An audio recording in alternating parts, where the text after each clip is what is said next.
Hello viewers, আজকে আমি আপনাদের দেখাবো চার্জিং অবস্থায় মোবাইলের ব্যাটারি ফুল চার্জ হয়ে গেলে অ্যালার্ম বাজবে। তো চলুন আপনাদের দেখিয়ে দেয় সেই সেটিংসটি কীভাবে করবেন। আপনারা চলে যাবেন আপনাদের প্লে স্টোর অ্যাপে, সার্চ বারে গিয়ে লিখবেন battery life monitor and alarm.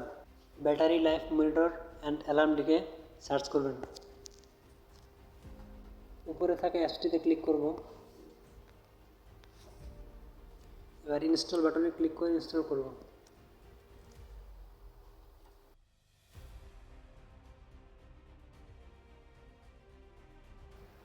দেখুন ভিউয়ার্স, আমার অ্যাপসটি ডাউনলোড হয়ে গিয়েছে। এবার আমি এটিকে ওপেন করে নিব।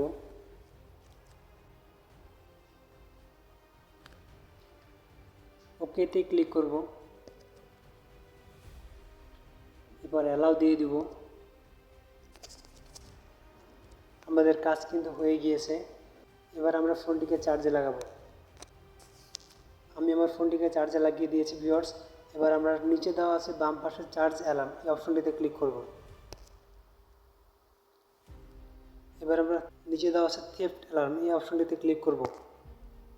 Set password now.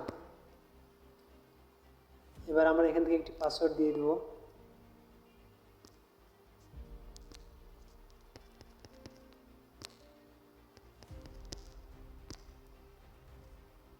Password has been set, ওকেতে ক্লিক করব। আমাদের কাজ কিন্তু হয়ে গিয়েছে। এবার 100% চার্জ হলেই অ্যালার্ম বাজা শুরু করবে। তখন আপনারা যেই পাসওয়ার্ডটি দিয়েছিলেন সেই পাসওয়ার্ডটি দিবেন, তাহলে অ্যালার্ম অফ হয়ে যাবে। তো আজকের জন্য এইটুকুই। পরবর্তী ভিডিও পেতে আমাদের চ্যানেলের পাশেই থাকুন। ধন্যবাদ সবাইকে।